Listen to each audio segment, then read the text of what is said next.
नमस्ते सदावत्सले मातृभूमि जम्मू कश्मीर। आज हम लोग जम्मू कश्मीर पर विशेष चर्चा करने जा रहे हैं और ये विशेष चर्चा इस बात की है कि जम्मू कश्मीर सरकार ने यानी कि वहाँ की लेफ्टिनेंट गवर्नर मनोज सिन्हा साहब ने एक बड़ा निर्णय लिया है। उस निर्णय में 150 वर्ष पुरानी परंपरा, जिसको भारत तो कभी स्वीकार नहीं करता, और अभी आर्टिकल 370 एब्रोगेट होने के बाद तो ये निश्चित था कि इस तरह की परंपराएं जो दरबार साहिब के ट्रांसफ़र होने की जैसी थीं, उनको ख़त्म करना अनिवार्य था। कारण जम्मू कश्मीर में कश्मीर का प्रभुत्व होना है। इस पर हम लोग पूरी चर्चा करेंगे और ये बताएंगे कि आखिर क्यों ख़त्म करना पड़ा और कब और कैसे शुरू हुआ। मैं आपको सबसे पहले जम्मू कश्मीर के डोगरा रूलर्स का वो इतिहास बताने का प्रयास करूंगा जिसमें ये परंपराएं शुरू हुईं। पहली बात तो ये है कि जम्मू कश्मीर जब लाहौर का शासन चल रहा था, यानी कि पंजाब की सरकार थी, महाराजा रंजीत सिंह के शासनकाल में हम सबको याद ही होगा कि महाराजा रंजीत सिंह ने अंग्रेज़ों से लोहा लिया था। महाराजा रंजीत सिंह के दरबार में ही उनके प्राइम मिनिस्टर ध्यान सिंह और उनके भाई गुलाब सिंह, ध्यान सिंह उनके दरबारी थे और गुलाब सिंह को जम्मू की रियासत दी गई थी। जम्मू की रियासत यानी कि जम्मू की रियासत लगभग 1820 में शुरू हुई और रिकॉग्नाइज किया महाराजा रंजीत सिंह ने।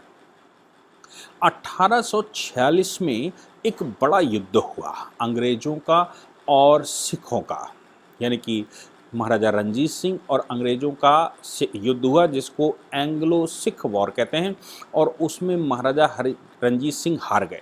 महाराजा रंजीत सिंह के हारने का नतीजा ये निकला कि अंग्रेज़ों ने महाराजा रंजीत सिंह का एक बड़ा भूभाग ले लिया, जिसमें कश्मीर और लद्दाख, हम अगर कहना चाहें कश्मीर, लद्दाख, गिलगिट बाल्टिस्तान, मीरपुर, मुजफ्फराबाद, ये सारा एरिया अब अंग्रेज़ों के कब्जे में आ चुका था। अंग्रेज़ों के कब्जे में आने के बाद अंग्रेज़ों ने जो युद्ध में लॉस किया उसकी भरपाई इस क्षेत्र से करनी थी। गुलाब सिंह जम्मू के राजा थे और जब कश्मीर का हिस्सा अंग्रेज़ों के पास आ गया तो जम्मू अपने आप स्वतः कट गया, क्योंकि पहले आपको बता दूं कि जम्मू कश्मीर का जो रास्ता था वो रास्ता लाहौर होकर आता था, यानी कि लाहौर से अमृतसर। लेकिन आज़ादी के बाद ये रास्ता बदला गया और जम्मू के रास्ते से रास्ता जोड़ा गया। मैं आपको बताऊं कि 1846 में एंग्लो सिख वॉर में रंजीत सिंह के हारने के बाद जब कश्मीर कब्जे में आया अंग्रेज़ों के, तो अंग्रेज़ों को वहाँ को समझ नहीं आया, क्योंकि कश्मीर में ऐसा कुछ उगता नहीं था जिससे अंग्रेज़ों को कुछ लाभ हो सके, और अंग्रेज़ तो यहाँ शासन केवल लाभ के लिए ही कर रहा था। अंग्रेज़ को भूमि और भूमि पुत्रों से कोई मतलब नहीं था। नतीजा निकला कि अंग्रेज़ों ने पहले तो रंजीत सिंह से भरपाई करने की प्रयास किया, जब नहीं हो पाया तो उस क्षेत्र को एक ट्रीटी के तहत महाराजा गुलाब सिंह जो जम्मू के राजा थे, यानी कि ओरिजिनल दरबार जम्मू का है, रियासत जम्मू है, कश्मीर का क्षेत्र जम्मू से अटैच कर दिया गया 1846 में, और इस ट्रीटी को लाहौर की ट्रीटी कहते हैं। इस लाहौर की ट्रीटी में इस क्षेत्र को देकर कुछ पैसा लिया गया, 75 लाख रुपए का लगभग एग्रीमेंट हुआ कि जो युद्ध में घाटा हुआ है वो महाराजा गुलाब सिंह भरेंगे। और अब कश्मीर और लद्दाख पर महाराजा गुलाब सिंह का शासन शुरू हो चुका था, और महाराजा गुलाब सिंह ने उस समय 1872 में ये निर्णय लिया। 1846 में क्षेत्र आया, 1872 में ये निर्णय लिया कि अब वो अपनी राजधानी दो जगह रखेंगे, कुछ समय के लिए 6 महीने के लिए जम्मू में और 6 महीने के लिए कश्मीर में, क्योंकि लद्दाख का रास्ता भी उस समय कश्मीर से ही होकर जाता था। जम्मू से लद्दाख का कोई सीधा रास्ता नहीं था। अब केंद्र सरकार ने अटल बिहारी वाजपेयी सरकार ने निर्णय लिया था, लेकिन इस सरकार ने अब एक रास्ता हिमाचल से सीधा खोला है जो कि लद्दाख को जाता है, लेकिन उस समय लद्दाख का रास्ता श्रीनगर से ही होकर जाता था। अतः अगर श्रीनगर में दरबार शिफ्ट होगा तो वो लद्दाख और जम्मू दोनों में ही कार्य कर सकता है। तो समर और विंटर वेकेशन, समर और विंटर की जो राजधानियाँ थी वो राजधानियाँ जम्मू और कश्मीर में 6-6 महीने के लिए होती थी। इसके बीच में 21 दिन का या 15 दिन का या 7 दिन का टाइम दिया जाता था, जिसमें कि राजधानी एक स्थान से दूसरे स्थान पर शिफ्ट करने का था। ये सिलसिला 1872 से गुलाब सिंह के जो जो जो जो उत्तराधिकारी है रणवीर सिंह के रणवीर सिंह और रणवीर सिंह के बाद उनके उत्तराधिकारी वो सभी इसको मानते रहे। मैं अगर बात कहूँ तो गुलाब सिंह के बाद रणवीर सिंह के बाद प्रताप सिंह और प्रताप सिंह के बाद हरि सिंह, ये सभी इस परंपरा को जो गुलाब सिंह ने शुरू की थी उस परंपरा को सदैव निभाते रहे। और आज की तारीख में अभी लगभग 200 करोड़ रुपया, मैं आपको बताऊं, लगभग 200 करोड़ रुपया शिफ्टिंग में खर्च होता था दरबार साहब का जम्मू से कश्मीर और कश्मीर से जम्मू। 1947 में आज़ादी होने के बाद जम्मू और कश्मीर का भारत में अधिमिलन हो गया और केंद्र में अधिमिलन होने के बाद भी ये परंपरा ख़त्म नहीं की गई, क्योंकि शेख अब्दुल्ला सत्ता में बैठे और मेन गद्दी चूँकि जम्मू में लगा करती थी, इसलिए जम्मू को डी रिकॉग्नाइज करने के उद्देश्य से, और कश्मीर एक्चुअली छोटा सा हिस्सा है, जम्मू बड़ी रियासत है। आज भी जम्मू लगभग 29,000 किलोमीटर का क्षेत्र, स्क्वायर किलोमीटर का क्षेत्र है और कश्मीर अभी भी लगभग 10 से 15,000 स्क्वायर किलोमीटर का क्षेत्र है। टोटल कश्मीर का क्षेत्र जो गुलाब सिंह के पास था वो 25,000 स्क्वायर किलोमीटर का था, जबकि गुलाब सिंह का पूरा क्षेत्र अगर हम कहेंगे तो वो लगभग 2.25 लाख स्क्वायर किलोमीटर का था। 2.25 लाख स्क्वायर किलोमीटर में कश्मीर चूँकि सिर्फ 25,000 स्क्वायर किलोमीटर था, इसलिए कश्मीर को बहुत महत्व देना अनिवार्य नहीं था और महत्व देना आवश्यक भी नहीं था, क्योंकि रियासत जम्मू थी और लद्दाख का बड़ा भूभाग था जिसकी स्ट्रैटेजिकल इम्पोर्टेंस थी। उसका क्षेत्र, उसकी जो बाउंड्री है वो तिब्बत से लगती थी, उसकी बाउंड्री शिनजियांग से लगती थी, उसकी बाउंड्री अफ़गानिस्तान से लगती थी, उसकी बाउंड्री उस समय ईरान से भी लगती थी। यानी कि इतने सारे क्षेत्रों में बाउंड्री लगने की वजह से लद्दाख के स्ट्रेटजिकल महत्व सदैव से रहा। लेकिन कश्मीर चूँकि बीच में फंसा हुआ था, इसलिए कश्मीर का कोई विशेष महत्व नहीं था। कश्मीर का सिर्फ एक महत्व था कि कश्मीर वैली मुस्लिम बाहुल्य हो रही थी धीरे धीरे, और मुस्लिम बाहुल्य हो गई थी। कश्मीर की वैली मुस्लिम बाहुल्य मतलब कन्वर्जन हो गया था, और मुस्लिम कन्वर्जन होने के बाद महाराजा हरि सिंह जब अंतिम रूलर बैठे तो हरि सिंह ने मुसलमानों को कन्विंस भी कर लिया कि वो अपनी घर वापसी कर लें। कश्मीर के मुसलमान घर वापसी करने को तैयार हो गए, लेकिन उस समय जम्मू चूँकि ब्राह्मणों का स्थान था, अपने आप को कश्मीरी पंडित कहते थे वो, या जम्मू पंडितों का था और कश्मीर में भी पंडितों का था। कश्मीरी पंडितों ने झेलम में खड़े होकर ये शपथ ली कि अगर इनको वापसी करवाया गया और इनको पुनः वापस लिया गया तो हम नदी में डूबकर मर जाएंगे। महाराजा हरि सिंह के सामने ये बड़ा संकट खड़ा हो गया और उन्होंने इन पंडितों को बचाने के उद्देश्य से, कश्मीरी हिंदुओं को बचाने के उद्देश्य से ये निर्णय लिया कि हम घर वापसी का कोई प्रेशर नहीं डालेंगे और घर वापसी नहीं करवाएंगे। अतः मुसलमान वहाँ रह गए और वो मुसलमान बड़ी तादाद में जम्मू कश्मीर के लिए संकट खड़ा करते रहे और बड़ा संकट बन गए। क्यों? क्योंकि सवाल यहाँ पर हिंदू संस्कृति और मुस्लिम संस्कृति का है, इसके अतिरिक्त कुछ भी नहीं है। इंसान वही हैं, लेकिन एक संस्कृति और एजुकेशन जब उसकी ख़राब हो जाती है तो एजुकेशन और संस्कृति की वजह से उनके विचार, उनकी देशभक्ति, उनकी संप्रदाय भक्ति या उनकी लॉयल्टी में भी बड़ा अंतर आ जाता है। इसलिए इसमें बड़ा अंतर आता चला गया। आगे मैं बताऊं कि 1947 में जब शेख अब्दुल्ला ने कब्जा कर लिया तो शेख अब्दुल्ला के कब्जा करने के बाद भी नेहरू को चाहिए था कि जम्मू को ही मेन रियासत माना जाए और लद्दाख को जम्मू से सीधा जोड़ा जाए या लद्दाख को सीधा और रास्ते खोले जाएं हिमाचल प्रदेश से या और रास्तों से।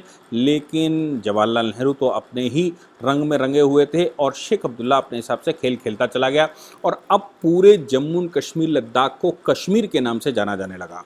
यानी कि शेख अब्दुल्ला ने अपना हेडक्वार्टर कश्मीर में बनाया मुस्लिम बाहुल होने की वजह से, उसने 1951-52 की जो डिलिमिटेशन या जन जो कॉन्स्टिट्यूएंसीज बनी, उन कॉन्स्टिट्यूएंसीज में भी कश्मीर में ज़्यादा सीटें रखी, जम्मू में कम सीटें रखी और लद्दाख में केवल विधानसभा में 4 सीटें रखी, जबकि लद्दाख का क्षेत्र लगभग 59,000 स्क्वायर किलोमीटर था।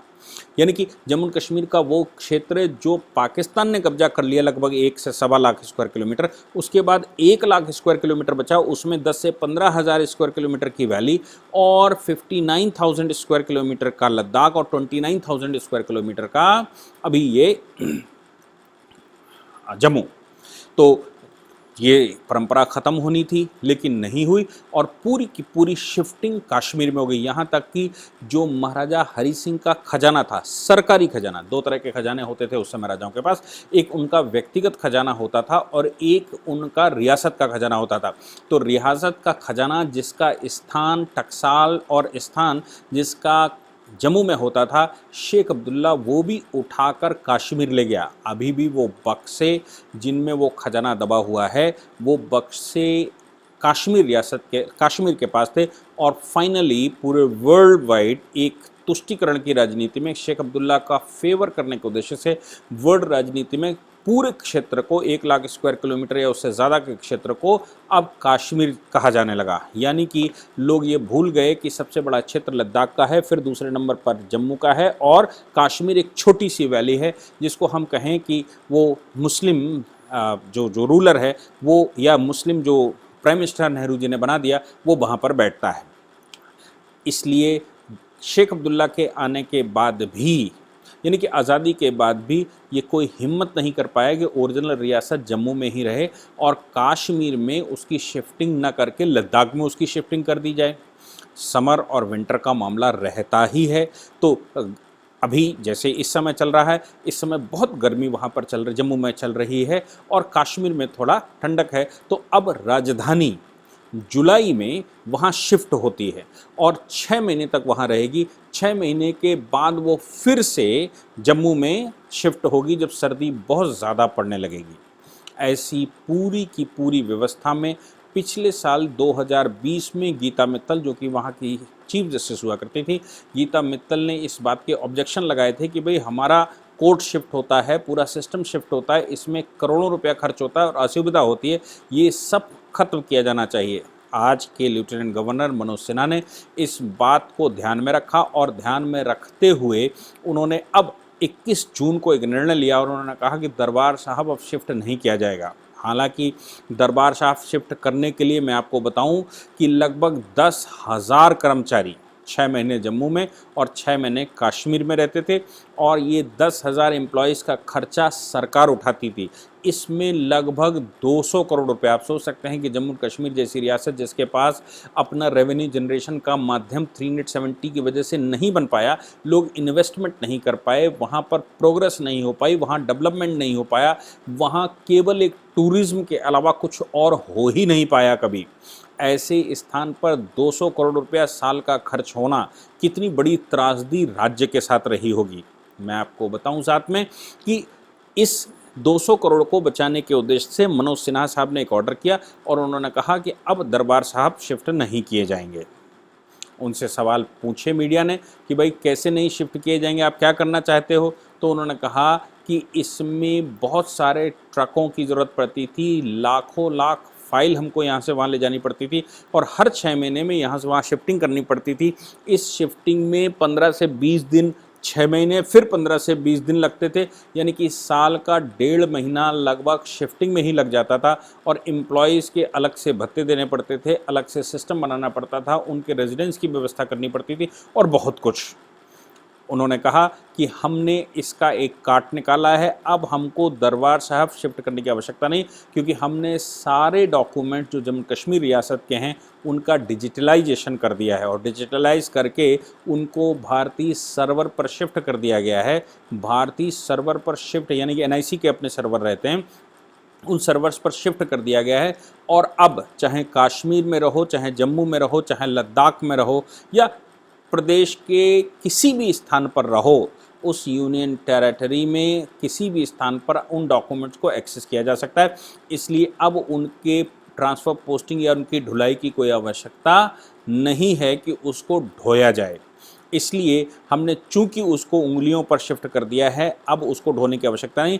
यही कारण है कि उन्होंने जो इन स्थानों पर लोगों के क्वार्टर बुक किए गए थे और उनको रखा गया था, वो सभी वैकेंट करने के आदेश भी दे दिए गए हैं। मुझे लगता है कि जम्मू कश्मीर रियासत में ये जो मूवमेंट किया है, ये हिम्मत करने वाले मनोज सिन्हा साहब या जम्मू कश्मीर में जो इस समय केंद्र से शासित है, केंद्र की होम मिनिस्ट्री का ये निर्णय या लेफ्टिनेंट गवर्नर का निर्णय और गीता मित्तल जी का वो आदेश जिसके तहत इसको किया गया था, वो अब सफल होता दिखाई पड़ रहा है। और ये भी अंदाज़ा लगाया जा सकता है कि आर्टिकल 370 एब्रोगेशन के बाद या उसके डाइल्यूशन के बाद और 35 कैपिटल ए और स्टेट का कॉन्स्टिट्यूशन एब्रोगेशन के बाद ये बड़े मूव्स में से एक मूव है जो जम्मू कश्मीर को इस समय भा रहा है। और मुझे लगता है कि देश पूरा इस बात पर प्रसन्न होगा कि अब राजधानी कश्मीर में पूरी शिफ्ट करने के बजाय कश्मीर में केवल गवर्नर जाएंगे और गवर्नर के कुछ पर्सनल लोग जाएंगे जो गर्मी की वजह से वहाँ शिफ्ट होते हैं। आपको याद होगा कि उत्तर प्रदेश, जब उत्तराखंड उत्तर प्रदेश के साथ हुआ करता था, तब उत्तर प्रदेश में भी राजधानी शिफ्ट हुआ करती थी और समर की राजधानी और विंटर की राजधानी लखनऊ और उत्तराखंड में अलग से स्थान हुआ करता था। नैनीताल मेरे ख्याल से था जहां पर राजधानी शिफ्ट होती थी और गवर्नर हाउस वहां आज भी बने हुए हैं। बाद में जब दो राज्य बने तो लखनऊ वाले तो लखनऊ में जीवन भर रहेंगे और उत्तराखंड वाले उत्तराखंड की राजधानी में रहेंगे, ऐसा निर्णय उस समय किया गया। तो ये बहुत सारे प्रदेशों में इस तरह की प्रैक्टिस है कि सर्दी में अलग राजधानी में शिफ्ट होते थे, गर्मी में अलग राजधानी में शिफ्ट होते थे। लेकिन जम्मू कश्मीर का विषय वो व्यापक विषय नहीं है। क्यों? क्योंकि जम्मू कश्मीर के अंदर रिलीजियस जो कन्फ्लिक्ट है वो भी महत्वपूर्ण भूमिका में रहता है। इसलिए कश्मीर में मोस्टली डॉक्यूमेंट्स कश्मीर में रखे जाते थे। यहाँ तक कि कश्मीर की आर्काइव में शेख अब्दुल्ला ने 2 बार आग लगवाई। ऐसा कहा गया कि वो जो डॉक्यूमेंट्स, ओरिजिनल डॉक्यूमेंट महाराजा हरि सिंह के थे, जिनकी वजह से जम्मू कश्मीर की वो लूज पोल्स खोले जा सकते थे या वो खुल जाते, जिससे कि शेख अब्दुल्ला ये कहने में सक्षम ना होते कि जम्मू कश्मीर रियासत हमारी अलग रियासत है और हमारी जो ट्रेडिशंस हैं वो अलग हैं, हमारा कश्मीरियत अलग है। इसलिए शेख अब्दुल्ला ने आर्काइव में 2 बार आग भी लगवाई। लेकिन सौभाग्य यह है कि बहुत बड़ी संख्या में डॉक्यूमेंट्स केंद्र सरकार की केंद्रीय आर्काइव में भी थे और केंद्र सरकार के पास भी थे। जब हम 370 कर रहे थे या 370 पर काम कर रहे थे, उस समय हमने मोस्टली डॉक्यूमेंट्स नेशनल आर्काइव से जम्मू कश्मीर के निकाले थे, विभिन्न सोर्सेज से निकाले थे, इंग्लैंड की लाइब्रेरियों से निकाले थे और जम्मू कश्मीर की लाइब्रेरी से भी कुछ डॉक्यूमेंट जो बचे हुए थे वो निकाले थे। लेकिन जम्मू कश्मीर की लाइब्रेरियों में, जम्मू कश्मीर की सेक्रेटरेट में हमको बहुत ज़्यादा डॉक्यूमेंट नहीं मिले थे। वो मोस्टली डॉक्यूमेंट हमको नेशनल आर्काइव में ही मिले थे, सुप्रीम कोर्ट की साइटों पर मिले थे, सुप्रीम कोर्ट में दबी फाइलों में मिले थे, या फिर इंग्लैंड की जो आज की कॉलोनियल लाइब्रेरीज़ हैं उन लाइब्रेरीज़ में हमको मिले थे।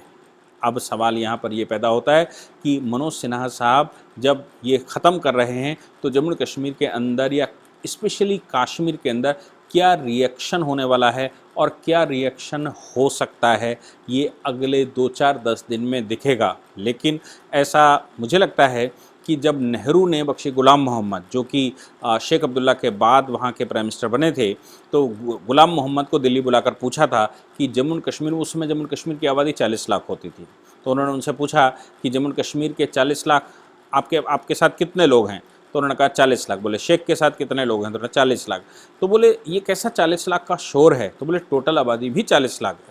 यानी कि दिल्ली जैसा करती है या दिल्ली जैसा निर्णय लेती है उसके साथ जम्मू कश्मीर चलता है। जम्मू कश्मीर अपने आप में बहुत कम विरोध करता है। रूलर्स या वहाँ के जो तमाम पॉलिटिकल ऑर्गेनाइजेशंस हैं उनसे सबसे ज़्यादा हमको विरोध झेलना पड़ता है।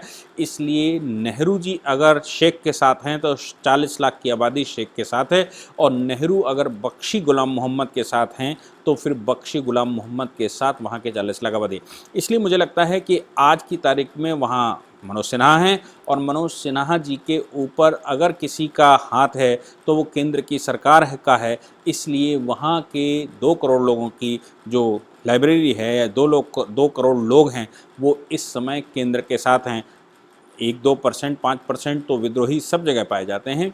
इसलिए वो जिहादी जो 5-10% जिहादी हैं, वो जिहादी तो ये करते ही हैं, चाहे वो बंगाल में करें, चाहे वो केरला में करें, उत्तर प्रदेश में करें, सभी जगह करने का प्रयास करते हैं। लेकिन मोस्टली आबादी केंद्र सरकार के साथ जम्मू कश्मीर की है, ये अभी सुनिश्चित होता दिखाई दे रहा है। इसलिए मुझे लगता है कोई विद्रोह या कोई विरोध इसमें होने वाला नहीं है। फिर भी अगर कोई विरोध होगा तो अगले 2-4-10 दिन में हमको ज़रूर दिखाई पड़ेगा। लेकिन ये साधुवाद देना चाहिए मनोज सिन्हा साहब को कि उन्होंने ये निर्णय लिया और उचित समय पर निर्णय लिया। आपने मुझे सुना, उसके लिए बहुत बहुत धन्यवाद।